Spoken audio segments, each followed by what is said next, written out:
race control starter. We are 1 minute for the Formula One start. Race control, roger, 1 minute. Gentlemen, start your engine! If you want to go fast, there is no other sport, because this is the fastest motorsport in the world. It's the biggest adrenaline rush you'll ever get flying an airplane. I'm an adrenaline junkie, and this gets my blood pumping. The real piece de resistance, if you will, is the Reno National Championship Air Races. Nothing else like it. You get hooked on this, so it becomes part of you, and I don't know how else to describe that. We live in a three-dimensional world. I mean, we fly around these pylons at 50 feet going 500 miles an hour. When we're in those turns, it's very important to roll out at the right spot. You don't want to run into a pylon. That speed of that rush of going by something, and then you multiply it by the fact that you have 8 people in the same space. If you make the wrong decision, it could be catastrophic. Race control, mayday, mayday, mayday. 2-4 going in. Attention all aircraft, emergency in progress. We're circling above, cannot tell if the pilot has got now. I mean, this is an amazing experience. These races, you've got 6 different classes. Got to be one of the best extreme sports out there. It truly is the fastest motorsport in the world. Gentlemen, you're gonna race. The STIHL National Championship Air Races, presented by Reno Tahoe, USA.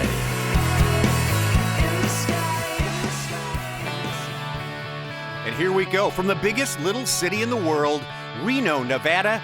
This is it. Adrenaline junkies, get ready for some maximum stimulation. Like the man said, this is the world's fastest motorsport, the STIHL National Championship Air Races, presented by Reno Tahoe, USA. Everyone's ready to go. The fans have been waiting for a year, all the teams and pilots as well. Me too. Tommy Sanders here with veteran airshow pilot and announcer, the Wild Thing, Steve Stavrakakis. Steve, great to have you in place this time. Tommy, great to be back. You know, race week consists of 6 distinctly different classes of aircraft on 3 distinctly different courses and starting procedures, but with one common goal: survive race week and reign supreme on Sunday afternoon for the right to wear the gold jacket and the title of World Air Race Champion for one fleeting year. This is a unique event for so many reasons. One of them, this racetrack in the sky. Actually, 3 courses, Steve, we're dealing with this week. That's right, Tommy. The Unlimited course is a whopping 8 miles, and that'll be run by our Unlimited racers, our Jet racers, and Sport Golds. Our next smallest course is 5 miles. That'll be the T6s and a Sport Medallion. And then up close and personal are the Biplane and Formula One course right in front of the grandstands at 3.5 miles in length. Yeah, that's where we start with the Formula One class. In this class, Steve, what they call a spec class. All the specs are equal for all planes. That's right. The Formulas are one of 2 classes we have that do a standing flag drop start. They're lined up in rows on the runway. Each row takes off 10 seconds ahead of the other. Now, this is where strategy comes into play from the mechanics end of things. If you use a climb or a power prop, you're going to have a faster start, but you're going to be slower on top end. If you go with a speed prop, you're going to suffer on takeoff because these are fixed pitch props, but you're going to have more bang for the buck when you get on top end on the course, as they are right now. First lap, 8 full laps is going to be the race regimen around this 3.5-mile course. And, of course, Formula One, the first race of 3 races that will culminate in the gold race, the national championship. Our reigning champion in Formula One is Steve Senegal. He's a 6-time champion in that beautiful little composite specialty-built aircraft called Endeavor. But Steve's actually sitting in 3rd place right now behind Lowell Slater from Buell, Idaho in Frayed Knot, and James Jordan from Las Vegas, Nevada in Missed Men. It is a short course, Steve, 3.5 miles, but that just means those turns come faster and quicker all the time. Not much in the way of straightaway chances for these pilots. Now, as we're in the cockpit with Steve Senegal, you're also going to see, now, unlike other motorsports, you can't dive to the inside. I know in motorcycle racing, that was my favorite thing, was to stick my front wheel between the tire and the other person's fender. But for obvious reasons, you can't do that in air racing. All passes have to be high and to the outside. You can't go into other pilots' blind spot, which would be below him.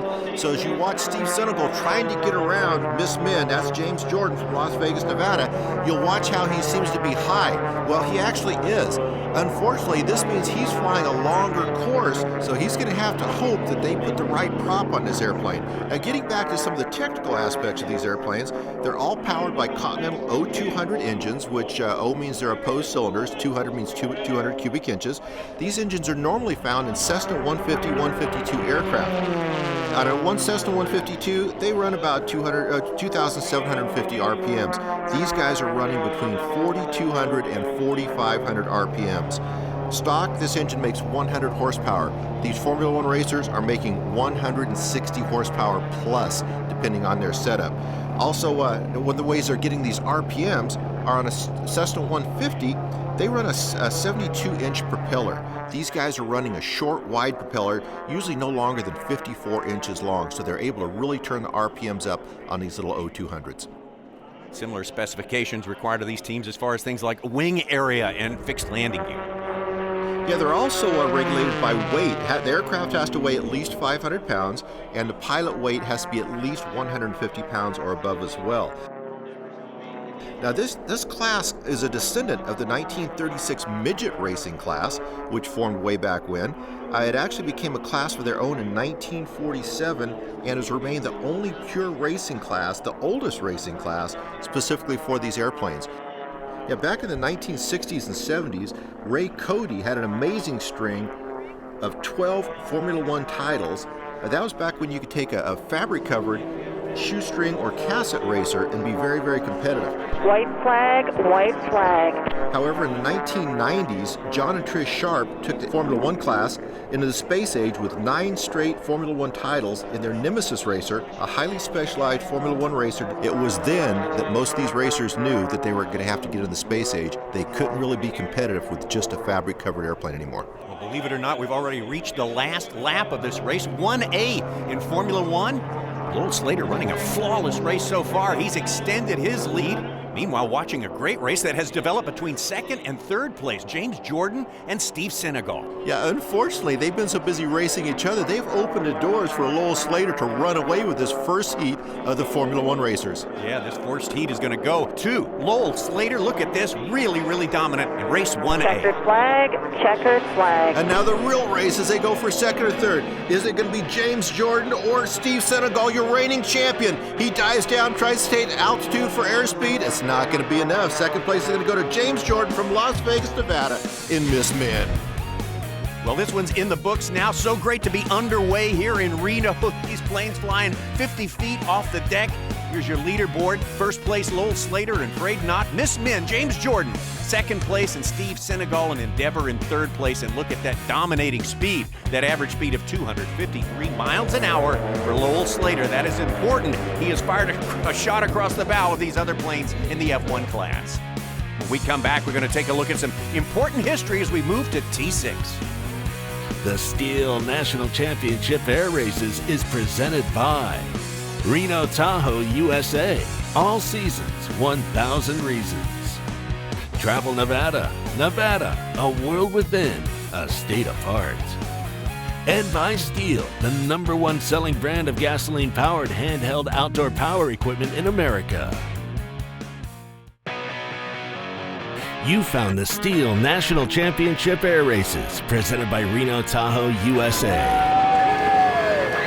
But we are up and flying here from beautiful Reno Tahoe, USA. The glittery Truckee River flowing out of the mountains out toward Pyramid Lake provides some of the many, many recreational opportunities in this oasis of fun right in the middle of the desert. If you've never been to Reno, you really should check it out. All of the usual amenities you'd expect and some unexpected, like the highest man-made rock wall in America right there in downtown Reno, the biggest little city in the world.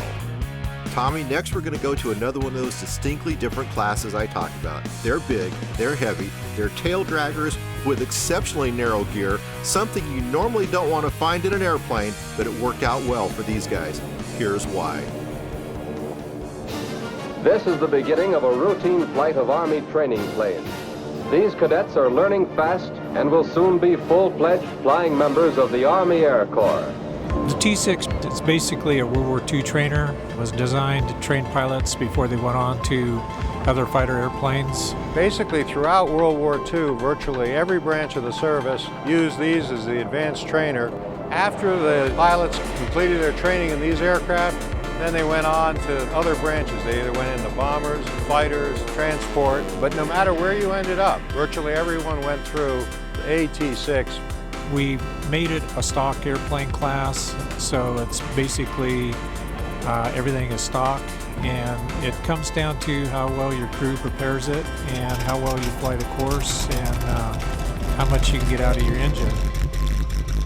You heard it, this heritage airframe, but there's so much riding on the pilot's execution, of course, and the preparation, Steve, as we get going in this unique start format. Yeah, right now we're line abreast, only instead of coming from behind the grandstands around Peavine Mountain as our Unlimiteds and Jets do, these guys come directly in front of the grandstands from west to east, left to right, and are released right in front of the crowd as they are right now. The only issue this creates, all of these airplanes hit turn one at the same time. There are wings and wheels everywhere. Right, we were underway in 5 laps of racing on our 5-mile course, T6, Race 1A. Now, as Nick Macy had stated, this is essentially a stock class. They try and keep these airplanes as close to factory stock as they can. They must weigh a minimum 4,000 pounds. They all have to have at least 50 gallons of aviation fuel when they take off. No funny fuels allowed, no nitrous, no playing games. However, from time to time, you can always tell if one airplane is distinctly quicker than others because he is playing games and they've always been caught. All right, we're going to reach speeds of around 220, 230 miles an hour, maybe even more, as we go through the paces on this race here. Okay, you would think our favorite would be our reigning champion. That's Dennis Buhn in Midnight Miss 3. He's a 6-time champion. However, right now, he's in second place to another 6-time champion in Nick Macy in 6-Cat. You can see how they got here to this championship, this 1A category. 15 planes doing time trials, timed qualifiers, and the fastest 6 are the A class, and they're the ones we'll be following throughout this week as we head toward the final, the national championship, the gold race. That's right. All of these T6s are powered by 1,340 cubic inch, 650 horse radial engines built by Pratt & Whitney. White flag, white flag. Yeah, here we go. Its final lap is coming up fast. Yeah, there's a great profile shot of Midnight Miss 3. You can see how these were trainer aircraft. The instructor sat in the back, the student pilot sat in the front. They had retractable main gear, a fixed tail wheel, and a controllable pitch prop. Great launching pad to take these guys onto fighter command or bomber command in World War II. Here we go, headed for home there, and from Tule Lake, California, it's Nick Macy in control. Followed second place by our reigning champion Dennis Buhn at Midnight Miss 3 and Chris Rushing from Northridge, California in Baron's Revenge. Right there at the steel start-finish pylon. There it is, Nick Macy, 6-Cat, race number 6, your number 1 finisher here in race 1A. Second place, Dennis Buhn, Midnight Miss 3, 236 miles an hour right behind, and Chris Rushing in 3rd place with Baron's Revenge. Our next class is probably the most popular with the diehard pilots. It was intended for any kit or amateur-built aircraft, less than 1,000 cubic inches, and can qualify at a speed of 200 miles per hour or greater. But as with most pilots, these guys have taken that to an extreme. It's fun to go fast. You know, you fly like this anywhere else, you'd probably go to jail, you know, so we'll talk about that. But anyway, I think one of the cool things about going that fast is when you go that fast and you're completely focused, this time starts to slow down. And so while the ground is whizzing by, it slows down, and it almost seems like it's in slow motion. For the sport class, this is race 1A and our first look at our 8-mile course, our outer course. Pace plane going to take these planes up and line them up in our 9-plane field. Thunders, hold what you got. We're moving our way up. That's the 240 knots. Really nice. Everybody hold that line. Everybody looks good. Gentlemen, you have a race. Pace plane that pulled up was an L-39 Albatross jet. Jet, yes. These sport gold racers are going so fast, they're having to use a jet as their pace plane, just like our unlimited racers are now. Now, in general, the sport class was intended for amateur kit-built aircraft. It has a very relaxed set of limitations to inspire many out-of-the-box ideas in the interest of going faster. In any given year, the aircraft can be found with power plants ranging from the standard Lycoming or Continental engine all the way up to automobile V8s. We even had one year a leaf blower in the back seat being used as a makeshift turbocharger. Love it. What started then, as you say, as maybe an entry-level type category has gotten very, very sophisticated and very, very fast. Yeah, these are aircraft you can build in your garage, but Jeff Lavelle is going over 403 miles an hour in an airplane you can build in your garage, fast enough to qualify for an unlimited gold race. Really about the only event of this style that I'm aware of that even exists in the world anymore, I think. So it's an opportunity for, it's basically a speed contest. This is where the fastest airplanes come and do their thing, so. White flag, white flag. To have, NASCAR in the sky, 8, 9 airplanes at once, it's in oval kind of track racing this is pretty unique. How about this unique view? Let's take a look. On board the third place team, Andrew Finley's Team STIHL, passing the finish line, the grandstand with 1 lap remaining to go, but make no mistake about it, this one is all about race 39 and Jeff Lavelle, the pilot. Yeah, even our reigning champion, last year's winner, John Parker in Blue Thunder, has had a front row seat to the amazing speeds turned in by Jeff Lavelle this year. Oh, absolutely. He has been unstoppable in this race right here, just going through the motions, wrapping this one up as he heads toward the finish pylon there. Jeff Lavelle, race 39, going to be your sport class winner in Heat 1A, the first of 3 heats on the way to the national championship. We'll talk about his impressive speeds a little bit later as he makes it in ahead of defending champion John Parker from right here in Reno. Followed by Andrew Finley and David Sterling in race number 8. Well, coming up, as good as it's been so far, as we got race 1A under our belts here in the sport class, we're going to get bigger, we're going to get faster, and folks, we're definitely going to get a whole lot louder as we continue from Reno. Hey, welcome back, and we are rolling on with the STIHL National Championship Air Races. One of the most unique towns in all of America, a great place to host this incredible event.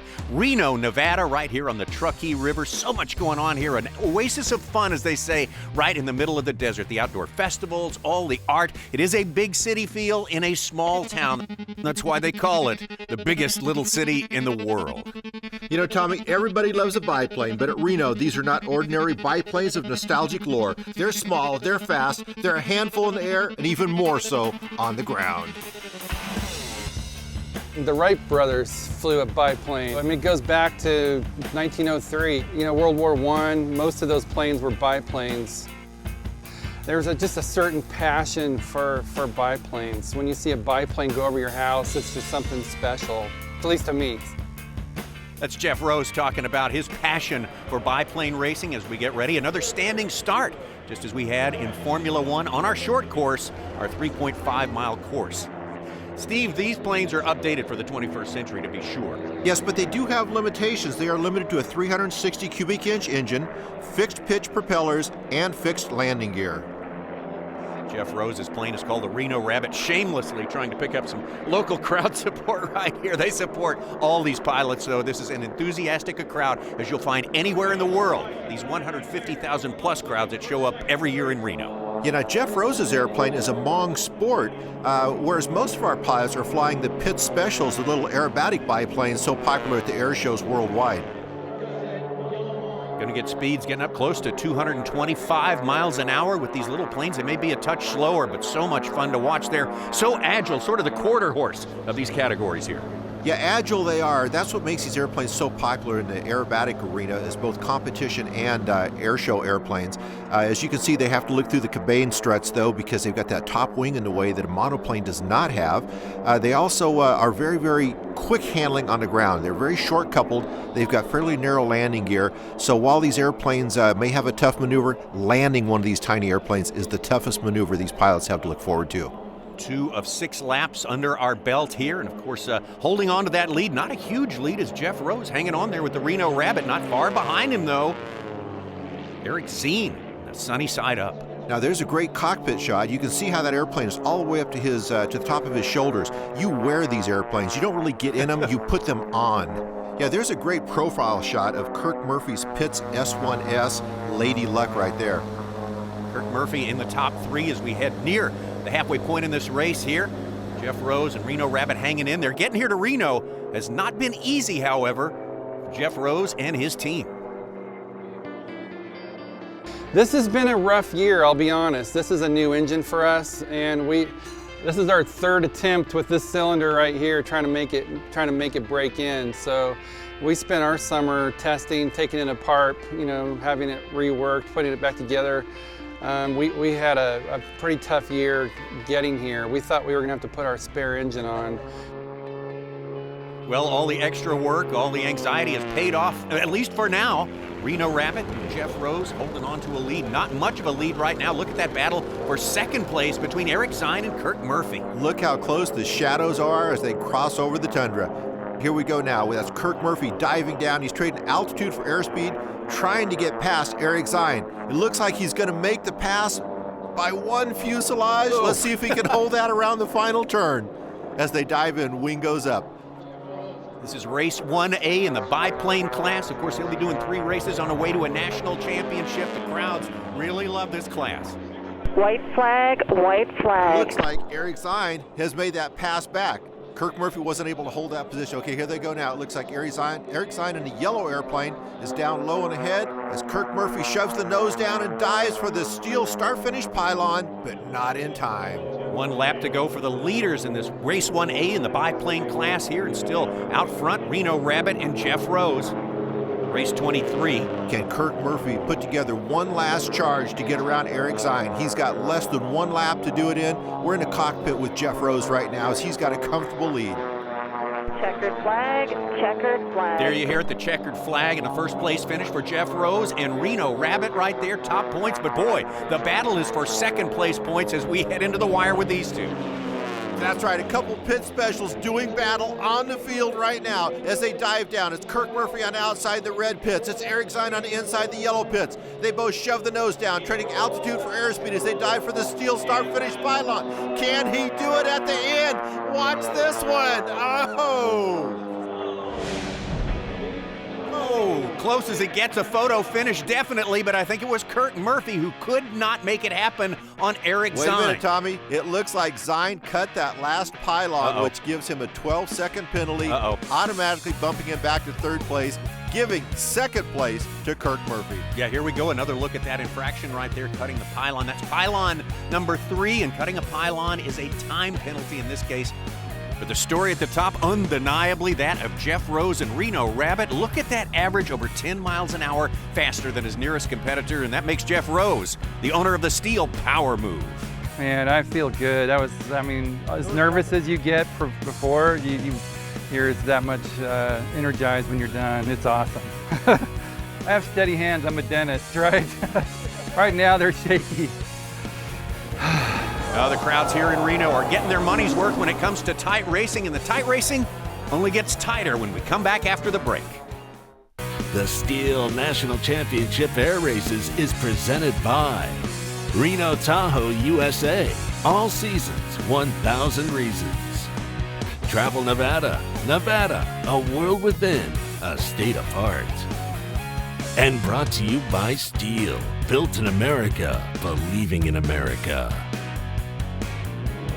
Yeah, Reno Tahoe USA presenting the STIHL National Championship Air Races here, an iconic Reno Tahoe USA 53rd go-around. Over half a century of this incredible event with the huge crowds, these works of art, these airplanes, and the incredible skill sets of these pilots as we get ready to go back to a format we've seen already, the F1, Formula One, Steve. Yeah, now did you happen to notice how the crew chief is essentially assembling the airplane around the pilots as they get them in before these races? This is literally a ready-made airplane to that pilot. The pilot gets in there, they wear these airplanes. The airplanes are fast, they're fierce, they're tiny, and they're very, very popular. Well, this is going to be 7 laps around, back to our short course, actually, our 3.5-mile course for these F1 Formula One planes. Steve Senegal in Endeavor, 11th, second place in that first go-around, looking to improve the second race, 2A. Yeah, he is our reigning champion from San Bruno, California. He is flying Endeavor. That is an all-composite Arnold AR6 racer that has taken him to 6 prior championships. Well, old Slater, as he did all through race 1A, hanging on to that lead in the frayed knot. that race for second place. That's the one we're watching as well. And of course, race 50, the Scarlet Screamer having taken over that one. But look in the background there in race 50. Yeah, look at the cockpit footage for the Scarlet Screamer. You can see Steve Senegal passing him. A lot of action so far, and it's only lap number 2. So, okay, Steve Senegal now back in second place. Race 11 and race 50, the Scarlet Screamer in third place. Hanging on to that lead right now is Lowell Slater. So exciting to see these planes as low as 50 feet off the deck, and they can go. You might want to remember no higher than 250 feet. So that makes things a little crowded at times, especially in a field of 8 like we have racing right here today, but going so fast for these little F1 planes. Now keep in mind, these are Continental O200 engines, making these the fastest Cessna 150 engines in the world. Now, after these are factory-wise, they're a 100 horsepower engine, but we've jacked that up a little bit for this race, right? A little over 160 horse on most of them right now. Also in our 8-plane field, race 45, that's Justin Metters, a rookie here in Reno, one of the young up-and-comers. His story is an inspiring one. We'll take a look at him now with our pilot profile presented by Nevada, a world within, a state apart. My name is Justin Metters from Fort Worth, Texas, and race number 45 quad nickel in the Formula One class. I grew up around airplanes, and my dad was a pilot, and then 2008 was when I started my training. This is my rookie season.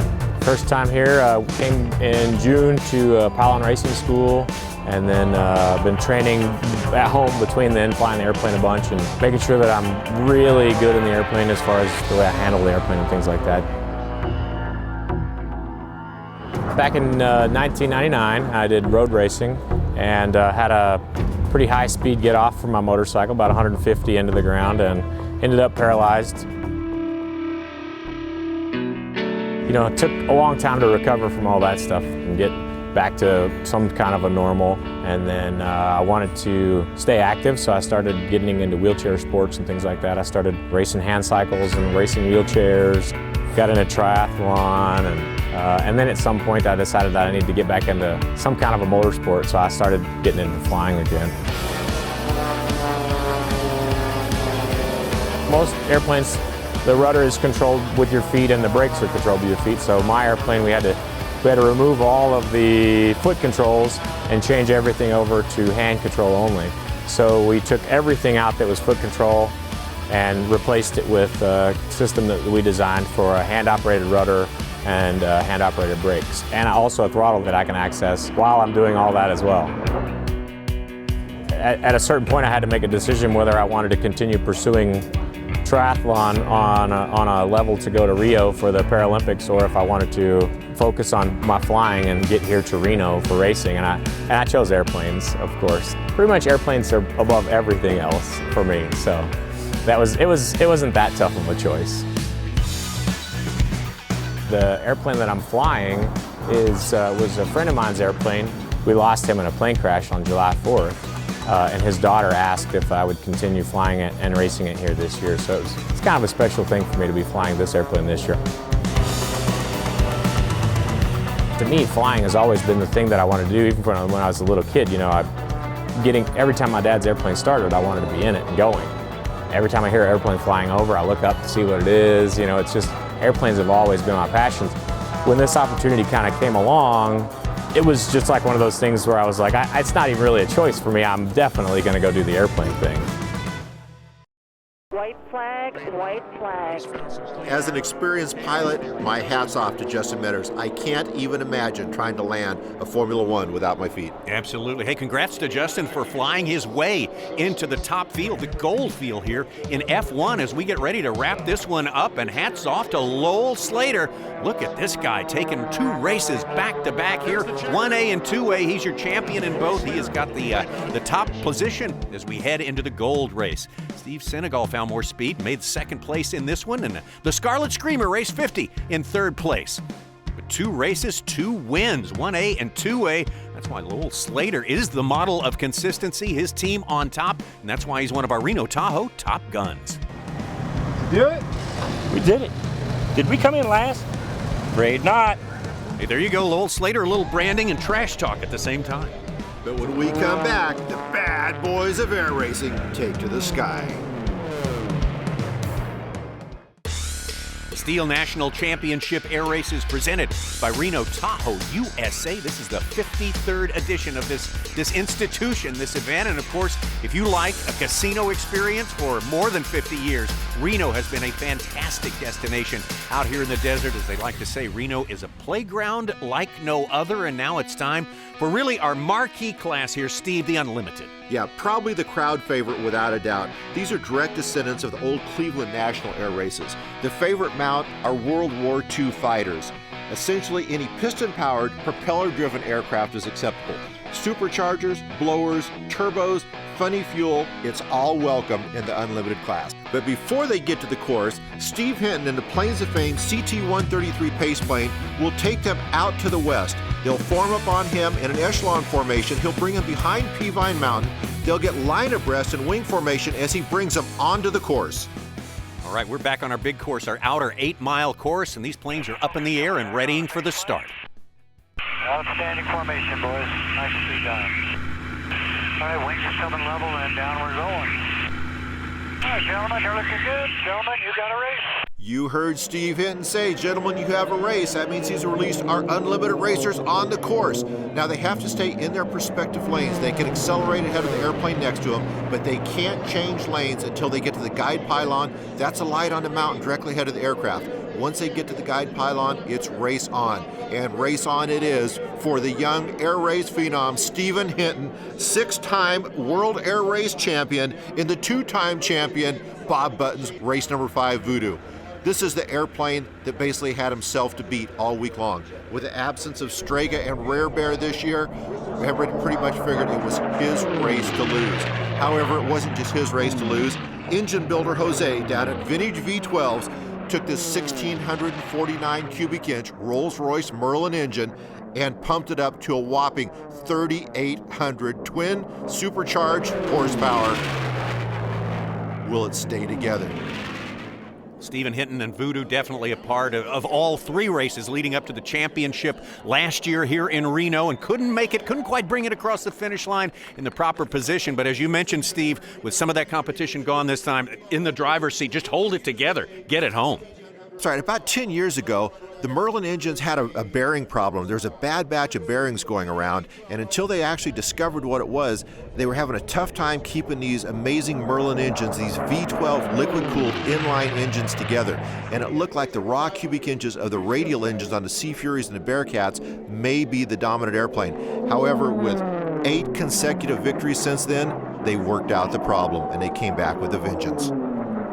Take a look at the incredible speed, qualifying speeds for Stephen Hinton and Voodoo. They're so far ahead of the rest of the field there. That is one fast airplane right there, Steve.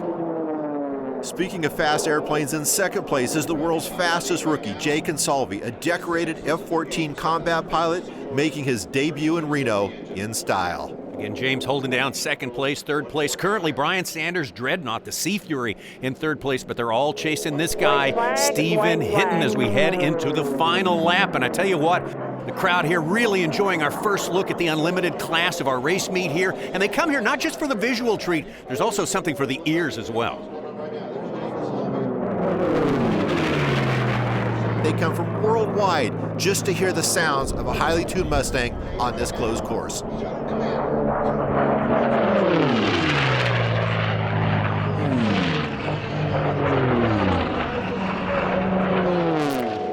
Checkered flag, checkered flag. Oh, making it look easy. Former champion Stephen Hinton, definitely a championship plane there. The legendary Voodoo, first place in 1A, the very first Unlimited race. Second place, hey, I like that term you gave him, James Consalvi, the world's fastest rookie. Got to feel good about that, but he's got a big ask if he's going to overtake Voodoo in the days to come, but Voodoo is on their game.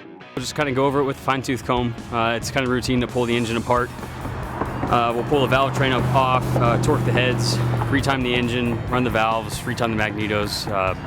We have 4 sets of oil screens that we'll pull, and we'll service those, and then we'll resurface the fluids on the airplane, change the spark plugs, do a compression check, and we should be set to go again tomorrow. So, like I said, it'll be about 5 hours of work tonight, and then we'll be set for tomorrow. Do the same thing again, hopefully. It was incredible. It was the closest thing I think a civilian can get to combat, man. It was intense. It was awesome. Especially in that yak. Especially in that yak, yeah. but I love it on the course. It's fast, it feels strong. I love seeing that purple airplane out in front of me. I'd love to be able to catch up to it. Boy, two great competitors, absolutely at the top of their game. We've got two more races in this first round from Reno, and one of them's a jet race with more than anyone asked for.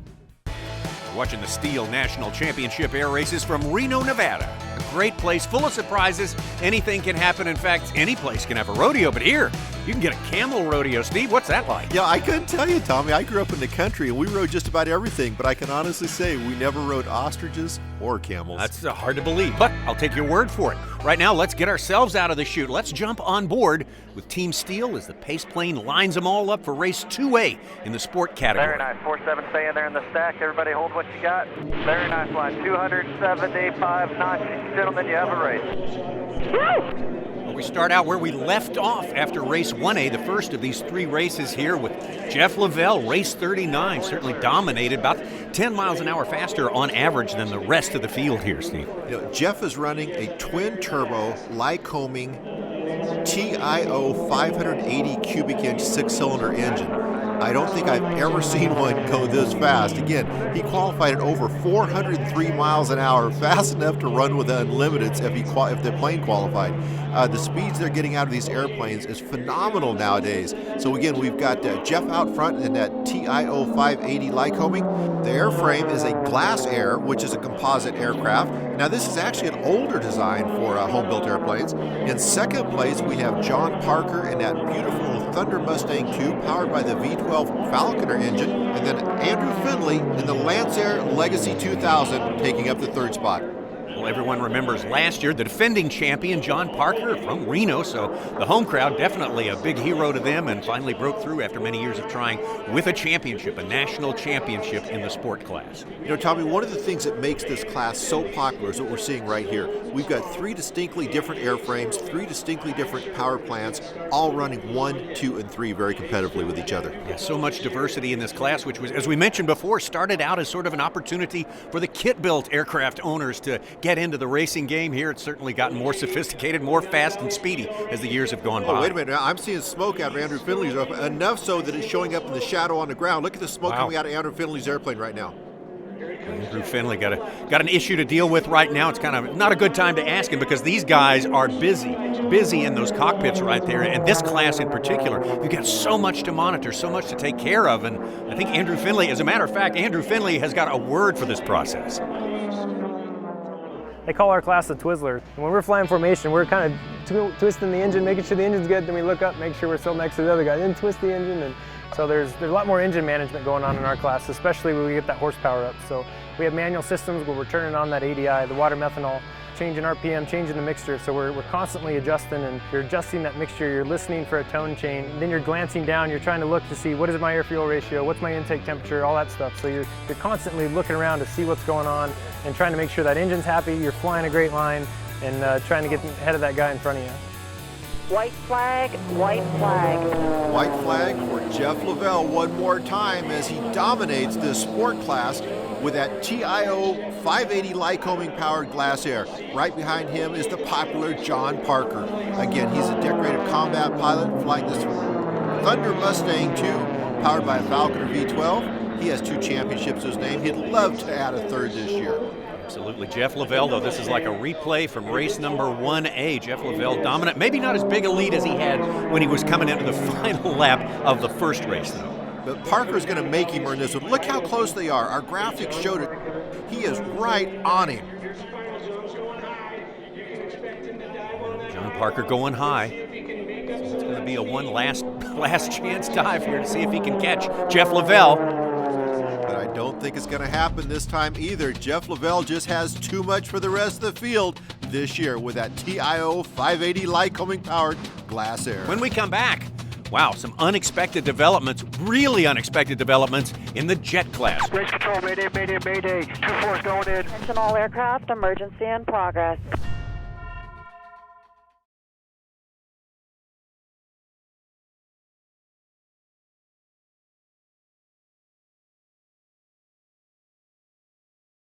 The STIHL National Championship Air Races is presented by Reno Tahoe USA.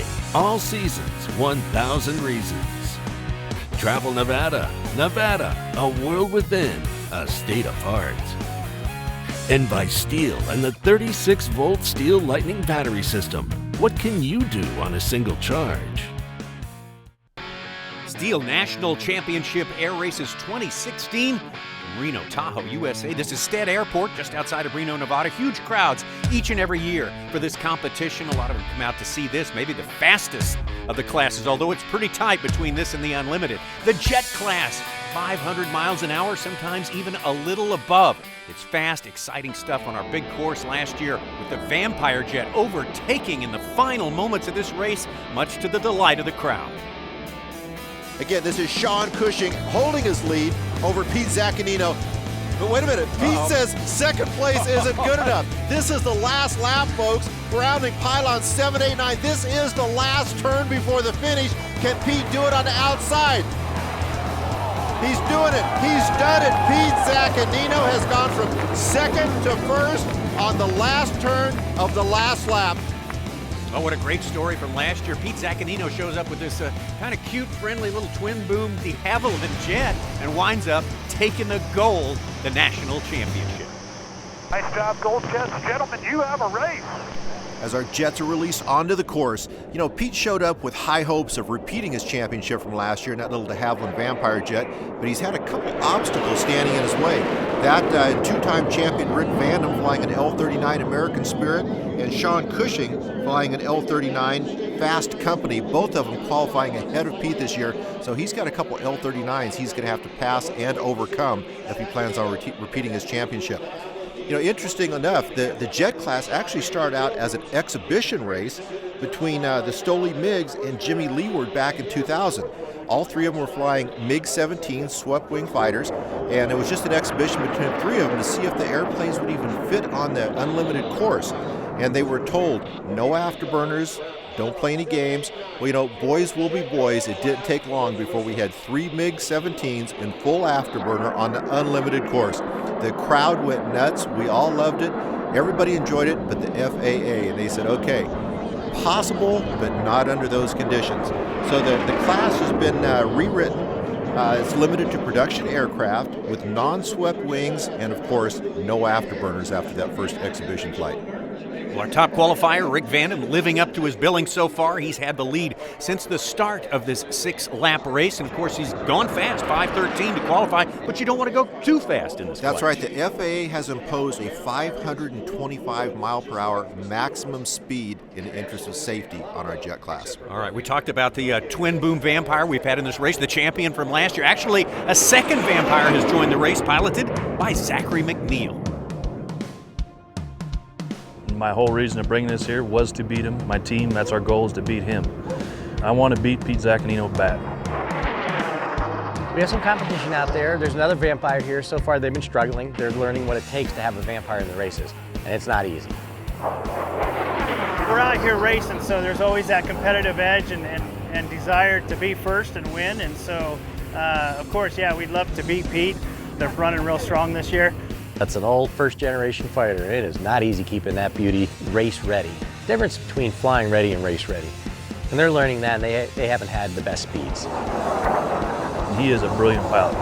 You know, I like the guy and I respect his abilities, but damn it, I want to beat him. And if I don't do it this year, I'm going to come back and I'm going to keep coming until I beat him. That's our team's goal, period. Speaking of beating you, Pete's got two L-39s doing that right now as Rick Vandam takes the white flag for one last lap on his way to victory. Mayday, mayday, race 24 is overhead. We're in good shape. Attention all aircraft, emergency in progress. That is definitely of concern. Pete Zaccanino having some trouble. We don't know the extent of it just yet. Meantime, we're just coming into the end of this race here. Our 6th lap completed, and Rick Vandam, #1 qualifier, certainly living up to the pre-race billing, in control throughout the length of this race. So it's going to be Rick Vandam taking the victory easily. Checkered And flag, checkered flag. meantime, everyone hearing the radio call they didn't want to hear. 2-4's going in the desert. Say again, 2-4, you going in? Yeah, we're going to have to put it down straight ahead. Race control, mayday, mayday, mayday. 2-4's going in. Okay, he's down. Good. He's down by the pylon. Pete's down by pylon 7, pylon 7. You know, minutes seemed like hours as we waited to hear from our rescue crews. All we knew was he had dropped over the horizon and was down in the desert. Pace race control. We're circling above. I can see the aircraft. I cannot tell if the pilot has gotten out. 4-4 is base gear. Race 44, race control acknowledged, please. We have emergency vehicles to cross. Race 44, 360. Emergency vehicles are now on the scene. The aircraft appears to be intact, but we do not see the pilot yet. Pace race control, check the pilot of race 24 is fine. He's with the firemen. I had my canopy separated. It didn't come off the aircraft, but it failed on the right side and it was cracked all over the place. And then I was setting up to recover to runway 8, which we departed from. And as I got into the downwind position, just in a continuous descent, I was configuring the aircraft, or was attempting to, and as I was increasing power, I had no power. So I went to an emergency procedure for the relight. It didn't work. I tried it multiple times. It didn't work. And it was too late to make it to a runway, so I needed to land straight ahead and keep the plane under control. So I set up for a clean piece of desert, which was my best option. Kept the plane straight, prepared for the emergency egress, shut everything down on the aircraft, got out and away from the plane in case there was a fire afterwards, which there was not. I did speak to my family. I called them right away from one of the guys' phones just to tell them I'm fine, and etc. So we're good. How'd you feel about the loss of your plane? I'm walking, so the loss of the plane is not so important. Well, Tommy, they say any landing you walk away from is a good one. Well, I think Pete would agree with that. We'd all agree with that. Better ending to that tale that had us so concerned right there. Congratulations to Rick Vandam, champion at 1A, race number 1 in the jet class. Much more racing from the STIHL National Championship Air Races in Reno when we see you next time.